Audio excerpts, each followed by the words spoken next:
नमस्कार। एक बार फिर से मैं Ajay Pal Singh MDM study classes में आपका स्वागत करता हूँ। अपने एक ऐसा टॉपिक करने जा रहे हैं जो कि हर तरह की क्लासेस के लिए ज़रूरी होता है। हिंदी विषय का टॉपिक है जो अपने आज लेने जा रहे हैं और टॉपिक का नाम है संधि।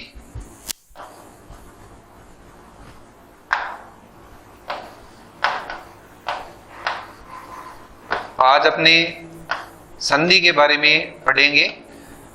इस टॉपिक के साथ साथ अपने संधि के टॉपिक के साथ साथ अपने एक टॉपिक और भी थोड़ा अध्ययन करेंगे जिसके बारे में शायद सबसे पहले हमें अध्ययन करना चाहिए, लेकिन मैंने ये टॉपिक इसलिए चुना है कि संधि के साथ साथ वो टॉपिक भी कंप्लीट हो जाए। तो उस टॉपिक को अपने अभी स्टार्ट करने जा रहे हैं। आप सब लोग अपने हाथ में रजिस्टर और पेन लेकर बैठें ताकि कुछ जो महत्वपूर्ण बिंदु है आप साथ साथ नोट कर सकें। तो सबसे पहली बात आती है संधि शब्द को अपने देखते हैं। तो अपने शब्द को समझेंगे कि संधि होती क्या है। जैसा कि सामान्य शब्दों में अपने कहते हैं कि संधि मेल को कहते हैं। सामान्यतः हम किसको कहते हैं? मेल को संधि कहते हैं। लेकिन ये जो शब्द लिखा हुआ है इस शब्द की भी कोई ना कोई संधि हुई है। तो शब्दों में जब अपने देखते हैं तो संधि जब होगी उसकी परिभाषा क्या होगी? संधि में अक्सर हम कंफ्यूज हो जाते हैं। एक तो होता है वर्णों का मेल, वर्णों का मेल, और एक होता है शब्दों का मेल, शब्दों का मेल। अब अपने कई बार परिभाषा आती है कि संधि किसे कहते हैं, तब हमें कंफ्यूज हो जाते हैं, या यूं कह सकते हैं कि हम जल्दबाजी में कई बार शब्दों के मेल को भी संधि कह देते हैं, लेकिन ऐसा नहीं होता है। हमेशा ये हमें ध्यान रखना है कि संधि के अंदर किसका मेल होगा? वर्णों का मेल होगा। परिभाषा यहीं तक ही सीमित नहीं है संधि की, इससे आगे भी है। अगर अपने इतना ही कह दें कि वर्णों के मेल को संधि कहते हैं तो परिभाषा पूर्ण नहीं है, क्योंकि वर्णों का मेल जब होगा तो कई बार संयोग भी होता है। संयोग कब होता है, संधि कब होती है, या फिर शब्दों का मेल होता है तो उसे हम क्या कहेंगे, थोड़ी सी चर्चा हम पहले इस पर करेंगे। वर्णों का मेल होगा, वर्णों के मेल होने से उसके बाद क्या होगा? परिवर्तन होगा। क्या होगा? परिवर्तन, या इसको हम ये भी कह सकते हैं विकार होगा। यदि वर्णों के मेल के बाद दो वर्ण मिल रहे हैं और दोनों वर्णों के मेल के बाद परिवर्तन हो रहा है या फिर विकार हो रहा है, तब हम कहेंगे क्या है? संधि हो रही है। उसको हम बोलेंगे वर्णों के मेल से होने वाला परिवर्तन या विकार क्या कहलाता है? संधि कहलाता है। और यदि परिवर्तन नहीं हो या फिर विकार नहीं हो, अगर ये वाली कंडीशन बनती है, उस कंडीशन में हम इसको क्या मानेंगे? केवल और केवल संयोग मानेंगे। वहां संधि न होकर क्या रहेगा? संयोग ही रहेगा। तो ये अंतर है संधि में और संयोग में। तो वर्णों के मेल से होने वाला परिवर्तन या विकार क्या कहलाता है? संधि कहलाता है।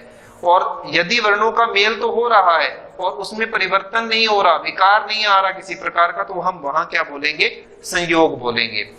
जब ये बात करते हैं हम शब्दों का मेल, शब्दों का मेल किसके लिए आता है? समास के लिए आता है। तो थोड़ा ये ध्यान रखना है। पहले अपने टॉपिक को क्लियर कर रहे हैं, उसकी अवधारणा को समझ रहे हैं कि शब्दों का मेल संधि कभी भी नहीं होता और अक्सर ये परिभाषा दी गई होती है। तो हमें ध्यान रखना है कि परिभाषा में वर्णों के मेल से होने वाला परिवर्तन या विकार क्या कहलाता है? संधि कहलाता है। अब अपने इस टॉपिक को आगे लेकर बढ़ते हैं। संधि मैंने कहा कि मेल होता है वर्णों का। अब इस शब्द में भी संधि है। कैसे है संधि इसके अंदर? अपने पहले समझ रहे हैं। जैसे अगर इसका हम विच्छेद करेंगे, संधि क्या क्या करेंगे? विच्छेद। तो इसको हम करेंगे सम प्लस धी। इस प्लस को हम धन भी कहते हैं। क्या कहते हैं? धन भी कहते हैं। कई बार इसको धन भी कह दिया जाता है। बात एक ही है, आप इसको धन भी बोल सकते हो, आप इसको प्लस भी बोल सकते हो। सामान्य चलते हम प्लस ही बोलते हैं। तो सम प्लस धी से क्या बन रहा है? संधि बन रहा है। अब यहां हम देखें कि क्या वर्णों का मेल हो रहा है तो कुछ परिवर्तन हो रहा है, यही चीज हमें चेक करनी है। तो इसी शब्द से हम चेक कर लेते हैं। तो मैंने इसका विच्छेद क्या किया? सम प्लस दी। अब यहां आप देखिए प्लस से जस्ट पहले, इस धन से जस्ट पहले यहां आपको अगर मैं कहूं कि ये वाला वर्ण आ रहा है, ठीक है, और मैं के पैर में जो लगा हुआ है इसको हम क्या बोलते हैं? इसको बोलते हैं हलंत। क्या बोलते हैं? हलंत। तो अपने आप आगे क्या देखेंगे कि यहां तो मैं और यहां पर आपके पास क्या थी? धै था। अब इसके अंदर भी इसका टुकड़ा हम कर सकते हैं, इसका हालांकि टुकड़ा नहीं हो सकता मैं का, क्योंकि यदि हलंत है तो ये आधा पहले से ही है। अगर कोई भी अक्षर है, जैसे ये क है, ये तो पूरा है, लेकिन अगर क के पैर में हलंत है तो वो आधा है, इसका हम विच्छेद या टुकड़ा नहीं कर सकते, इसका हम कर सकते हैं। तो इसी प्रकार हम इसका तो कर सकते हैं। कैसे कर सकते हैं? कोई कहे यहाँ पर ई की मात्रा है, पहले ई की मात्रा नहीं है, पहले क्या है? द है, और उसके बाद क्या है? प्लस में ई है, और ई भी कौन सी है? छोटे वाली ई लगी हुई है। तो हम यहाँ कहें तो यहाँ द है हमारे पास और यहाँ मैं है। ये दो वर्ण क्या है? आपस में मिल रहे हैं। इन दोनों वर्णों के मिलने से परिवर्तन क्या हो रहा है? यहाँ मैं हलंत था, यहाँ मैं आपको दिखाई दे रहा है इस शब्द में? नहीं दिखाई दे रहा है। क्यों नहीं दिखाई दे रहा? क्योंकि इन दोनों के मेल से कोई ना कोई क्या हो गया? परिवर्तन हो गया, विकार हो गया। तो मैं और ध, इन दोनों के मेल से विकार क्या हुआ? विकार हुआ ये वाला अनुस्वार। इसको हम क्या बोलेंगे? अनुस्वार। तो इस रूप में हमें परिवर्तन देखने को मिला, जिसको हम क्या कहते हैं? अनुस्वार कहते हैं। इसको हम क्या बोलेंगे? अनुस्वार बोलेंगे।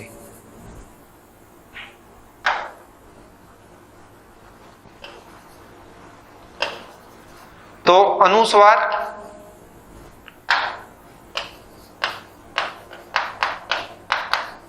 जिसको अक्सर अपने क्या बोल देते हैं? सामान्य भाषा में बिंदी बोल देते हैं, लेकिन इसको अगर अपने हिंदी में बोलेंगे तो क्या बोलेंगे? अनुस्वार बोलेंगे।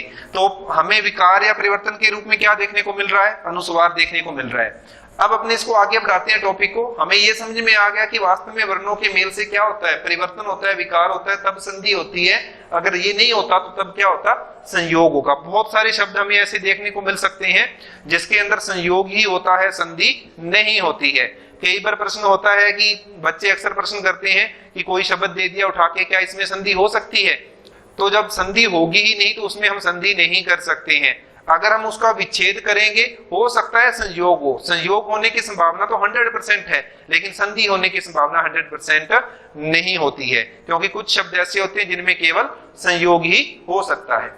अब अपने इस टॉपिक को आगे बढ़ाएंगे। हमने पढ़ लिया कि संधि क्या होती है, उसकी परिभाषा क्या है, आपके समझ में आ गया होगा, नोट किया होगा आपने, वर्णों के मेल से होने वाला विकार या परिवर्तन। दूसरी बात आएगी संधि के भेद।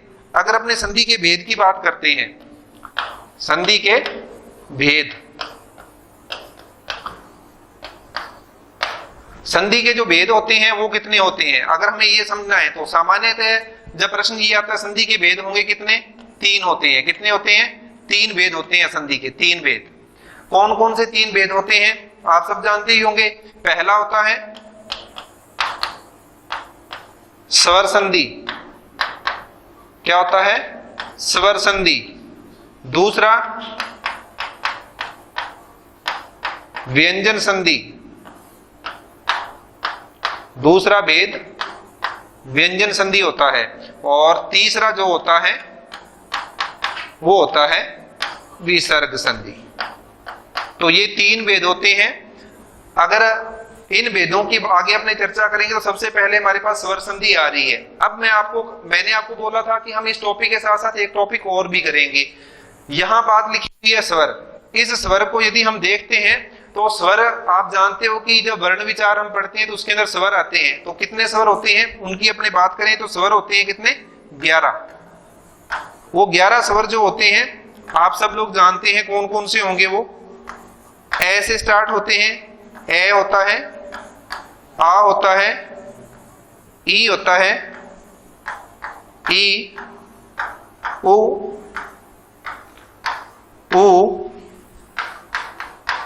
री, ए, ऐ, ओ और औ। तो ये जो 11 स्वर हमें देखने को मिलते हैं, इसकी हम चर्चा इसलिए कर रहे हैं क्योंकि वर्ण विचार का जो टॉपिक है वो संधि के अंदर बहुत ज्यादा महत्वपूर्ण है।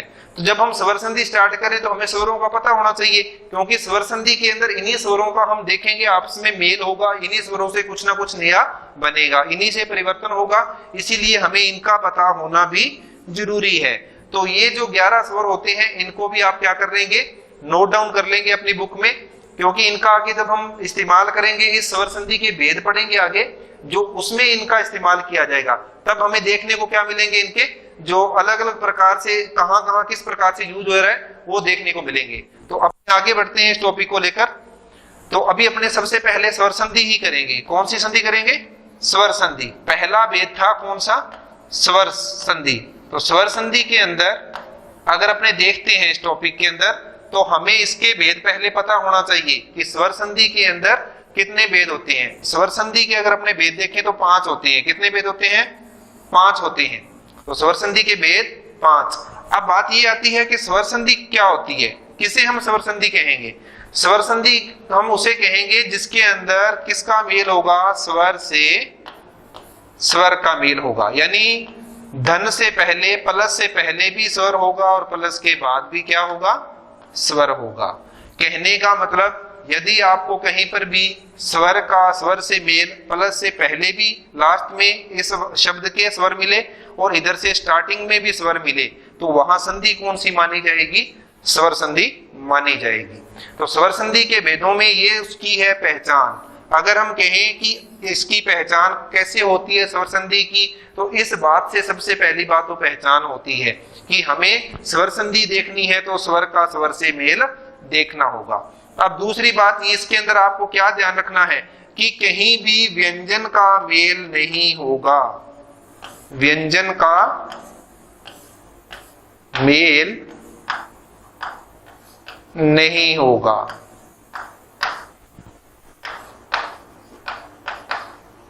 कहने का मतलब क्या है कि ना तो यहां व्यंजन आपको देखने को मिलेगा और ना ही आपको यहां व्यंजन देखने को मिलेगा, ना प्लस से पहले और ना ही प्लस के बाद। इस बात को आपने ध्यान में रखना है, स्वर का स्वर से मिलना है। अब अपने इस बात को और आगे बढ़ाते हैं कि स्वर संधि के भेद थे 5। अब उसमें सबसे पहला कौन सा भेद आता है?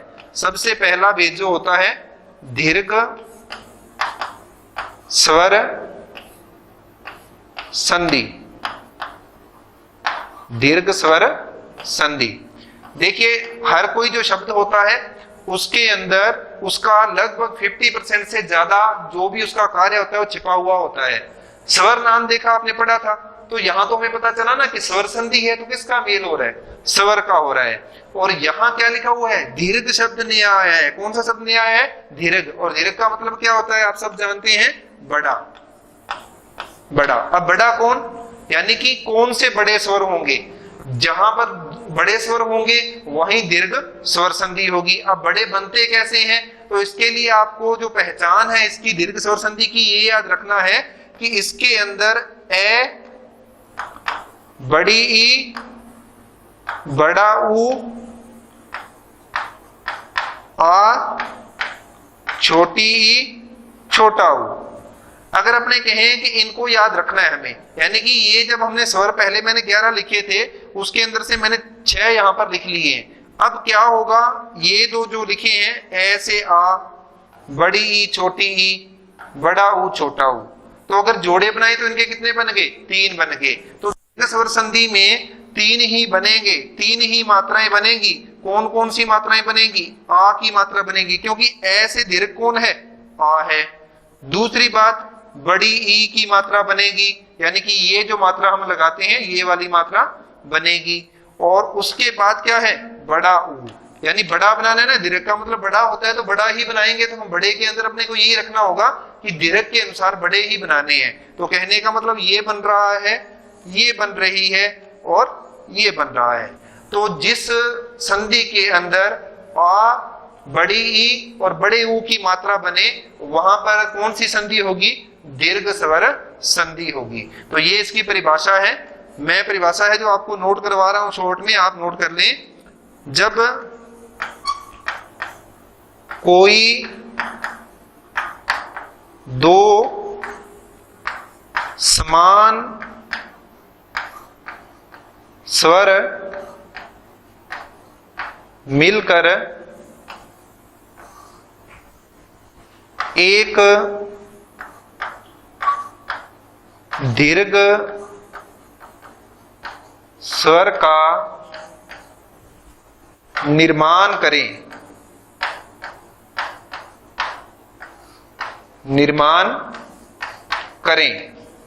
तो वहां पर क्या होगी? दीर्घ स्वर संधि होगी। अब अपने को देखना क्या है कि अब अपने को देखना क्या है कि दो समान स्वर मिलने चाहिए। अब देखिए समान स्वर का मतलब क्या है, मैं यहां पर आपको बता रहा हूं कि ए है, ए के साथ यदि ए मिल जाए तो दोनों क्या हैं, समान है।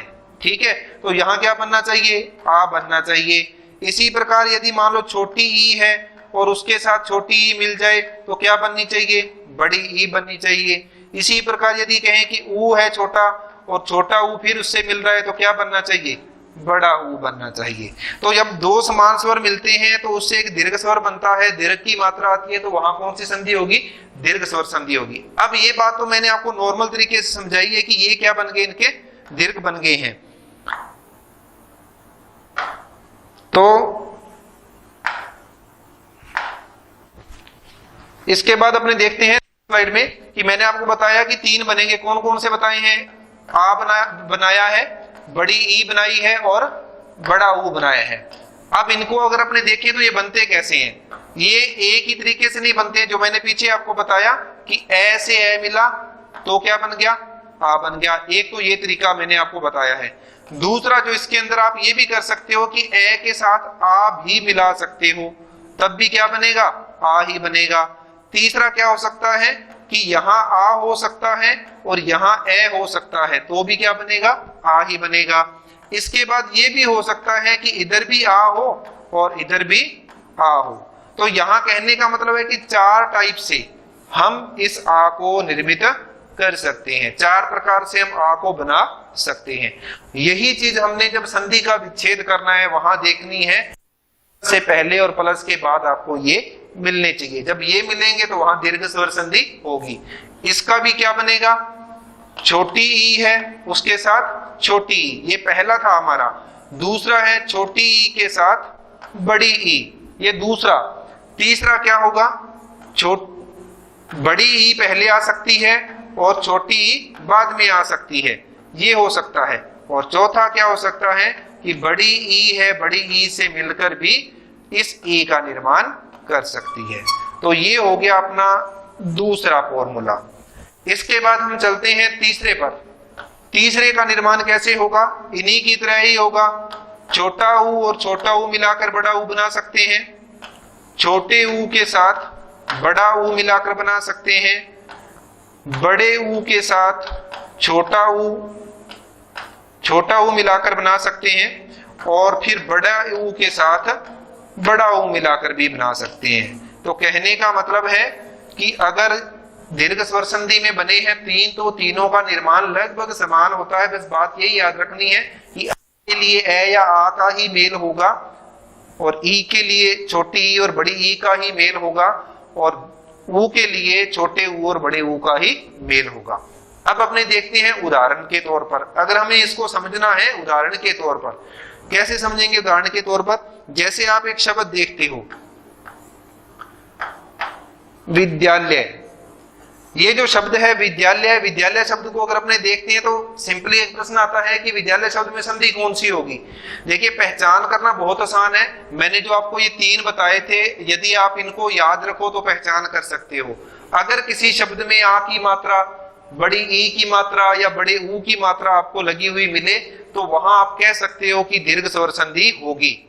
अब इस शब्द को हम देख रहे हैं, विद्यालय शब्द लिखा हुआ है, इस शब्द को यदि हम देखें तो इसके अंदर कौन सी मात्रा लगी हुई है, इसके अंदर आ की मात्रा लगी हुई है। ये मात्रा कौन सी है, छोटी ई की है, इसको तो हम काउंट नहीं करेंगे क्योंकि यहाँ तो कौन सी ई है, बड़ी ई है। आ की मात्रा लगी है तो हम पहला प्रश्न तो हमारा सॉल्व हो रहा है कि यहाँ कौन सी संधि होगी, दीर्घ स्वर संधि होगी। दूसरी बात आप याद क्या रखें कि विद्यालय शब्द में आपको पता चल गया कि दीर्घ स्वर संधि है। कहां से पता चला, आ की मात्रा से पता चला। अब आगे हमें ये पूछा जाता है कि इसको हम विच्छेद कैसे करें, हम इसका टुकड़ा सही को कैसे करें। तो ध्यान रखें जहां जो भी मात्रा बनती है, जो भी कोई वर्ण बनता है, वहीं से हम क्या करेंगे, विच्छेद करेंगे, वहीं से हम क्या करेंगे, टुकड़ा करेंगे। कहने का मतलब यहाँ इस मात्रा से ही हम टुकड़ा करेंगे। तो मैं यहाँ से टुकड़ा करना चाहूँ तो मैं कहूंगी यहाँ हम क्या लगा लें, प्लस लगा लें। लगा दिया जी प्लस। अब हमने प्लस लगा दिया तो इसका मतलब इधर क्या रह गया है, ये दो रह गए हैं। कौन कौन से, वी और ध, ये दो हमारे पास बच गए थे। तो मैंने दो इधर रख लिए और उधर आपके पास क्या रह गया था, ये दोनों ले और ये। अब ये तो इसका विच्छेद सही नहीं हुआ। क्यों नहीं हुआ? क्योंकि हमने पढ़ा है कि यदि हमने आ देखा है तो आ बनाने की कंडीशन क्या होनी चाहिए? प्लस से पहले ए या ए होना चाहिए, बाद में ए आ सकता है, ए या आ सकता है, आ और ए आ सकता है, आ और आ भी आ सकता है। तो हमें एक सार्थक शब्द लेना है। सार्थक शब्द लेने के लिए यहाँ पर हमारे पास विद है। अगर विद को देखते, विद कोई शब्द नहीं होता, ठीक है, विद कोई शब्द नहीं होता। हालांकि विद में ध में ए था, लेकिन ये कोई शब्द नहीं होता। इसलिए हमें क्या बनाना पड़ेगा? आ बनाने के लिए यहाँ मात्रा किसकी लगानी पड़ेगी? आ की लगानी पड़ेगी। तो हमने यहाँ क्या लगा दी? मात्रा लगा दी। अब ये बन गया विद्या। क्या बन गया? विद्या बन गया। अगर विद्या बना है तो विद्या तो शब्द होता है, हम सब जानते हैं। कहने का मतलब यहाँ अगर विद्या शब्द बोल रहे हैं तो लास्ट में आपके पास क्या आ रहा है? आ रहा है। तो यहाँ हमारे पास आ गया। अब इसको सॉल्व करते हैं कि ये शब्द तो सार्थक हो गया। अब इसको ले लिखा है। ले हालांकि एक शब्द है, लेकिन हमारी संधि है दीर्घ स्वर संधि। वो तो कहती है कि प्लस के बाद भी क्या होना चाहिए? स्वर। लेकिन ये तो एक व्यंजन है, तो हमें यहाँ क्या लेकर आना है? यहाँ हमें स्वर लेकर आना है। तो कैसा स्वर लेकर आए? ए लेकर आए या फिर आ लेकर आए, ये सोचना है। ए लगाओगे तो आप बन जाएगा अल्य। अल्य नाम का कोई शब्द नहीं है। तो इसका मतलब हम यहाँ पर क्या लेकर आएंगे? आ लेकर आएंगे। क्या लेकर आएंगे? आ लेकर आएंगे। तो यहाँ हम लेकर आए आ, ठीक है। तो दोनों तरफ अगर हम देखें, प्लस के बाद भी आ है और प्लस से पहले भी क्या है? आ है। अब बात यह है कि इन दोनों आ ने मिलकर किसका निर्माण किया होगा? क्या विकार हुआ होगा? इन दोनों आ ने मिलकर किसका निर्माण किया है? आ का निर्माण किया है। यहां मैंने आ लिखा है, देखिए आ से आ यदि मिलता है तो बनेगा तो क्या? आ ही बनेगा। अब आ ये बना है तो आ की मात्रा हमें कहां देखने को मिल रही है? विद्यालय शब्द में। देखिए वी हमने लिया था, फिर द लिया था, उसके बाद ये आ बना था, तो आ की क्या आ गई थी? यहाँ मात्रा आ गई थी। तो ये तो यहाँ क्या होगी? दोनों मिलके क्या परिवर्तन हुआ? ऐसा तो नहीं 2 बार आ लिखना पड़ा यहाँ पर। इस शब्द में 2 बार आ तो नहीं लिखा ना, क्योंकि 2 बार लिखते तो संयोग होता। हमने दोनों को मिला के एक परिवर्तन किया। क्या परिवर्तन आया? आ का। और वो आ हमें कहाँ देखने को मिल रहा है? यहाँ देखने को मिल रहा है। पीछे आपके पास कौन से थे? ले और ये यहाँ पर हमारे पास है। तो इसी प्रकार से ये क्या बन गया है? विद्यालय शब्द बन गया है। तो यहाँ एक बात और भी निकल कर आ रही है, आपको ध्यान रखनी चाहिए कि यहाँ देखिए, यहाँ जो आ था दिखाई नहीं दे रहा आपको। विद्या शब्द में आ है, दा के अंदर आ है, लेकिन दिखाई नहीं दे रहा। और यहाँ ले से पहले आ हमें दिखाई दे रहा है। तो कहने का मतलब आप अपने उस नियम को और मजबूत कर लो कि प्लस से पहले, मैं यहां लिख रहा हूं, प्लस से पहले स्वर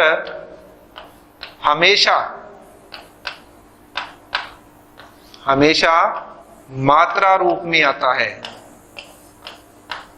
मात्रा रूप में आता है, ठीक है। प्लस से पहले मात्रा रूप में आता है। कहने का मतलब मेरा क्या है कि ये प्लस था, प्लस से पहले यहाँ आ था तो सही, लेकिन किस रूप में था? आ की मात्रा थी, न कि स्वयं प्रकट रूप में नहीं था। एक बात तो ये ध्यान रखना। दूसरी बात क्या आ रही है? प्लस के बाद हमेशा ही क्या होगा? ये नोट कर लेना। प्लस के बाद स्वर हमेशा प्रकट रूप में आता है। प्रकट का मतलब है आपको दिखाई देगा। प्रकट रूप में आता है। तो ये आपने देखा होगा, उसके अंदर देखिए प्रकट रूप कहां से? ये वाला प्रकट रूप। ऐसे मतलब इसको हम प्रकट रूप मानते हैं, और यहां हमें दिख नहीं रहा तो इसको हम क्या मानते हैं? कि मात्रा लगी हुई है, खुद स्वयं नहीं आया है। तो इस बात को भी आपने ध्यान रखना है कि स्वर संधि जब भी आप करोगे, स्वर संधि में प्लस से पहले कहीं यहाँ पर प्रकट रूप नहीं लेना है स्वर का। प्लस के बाद प्रकट रूप आएगा ही आएगा, ये 100% श्योर है, ठीक है। लेकिन प्लस से पहले नहीं आएगा। अगर आप लगाकर आप टुकड़ा कर रहे तो वो क्या हो जाएगा? गलत हो जाएगा। तो इसको अपने आगे बढ़ाते हैं। इसके बाद देखिए, ये पहला टाइप था हमने जो इसके अंदर किया था कि किस प्रकार से, इस प्रकार से करते हैं। दूसरा देखिए, एक शब्द और लेते हैं अपने समझने के लिए, बानुद्य। वो विद्यालय शब्द लिया था, अब मैंने शब्द लिया क्या है, बानोदय। देखिए बानोदय शब्द लिखा हुआ है। अब इसमें भी हाँ आप कहोगे सर आपने कहा था कि आ की मात्रा लगी हो या बड़े ऊ की मात्रा लगी तो दीर्घ स्वर संधि। मैं कह रहा हूं, अब भी कह रहा हूं कि आ की मात्रा लगी है या बड़े ऊ की मात्रा लगी है तो दीर्घ स्वर संधि बोलोगे।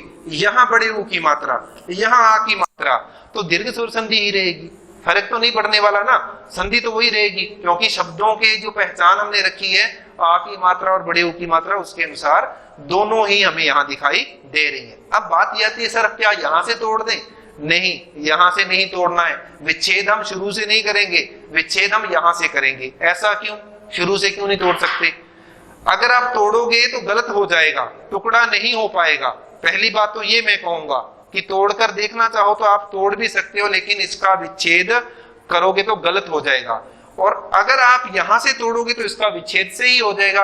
कहने का मतलब मैं ये आपको एक बात और नोट करवा दूं कि जो विच्छेद होता है, जिसको हम टुकड़ा कहते हैं अक्सर, विच्छेद हमेशा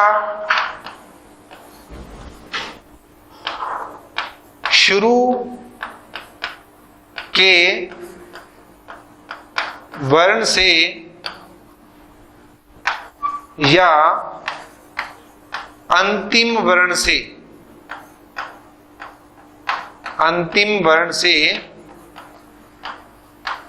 नहीं किया जाता।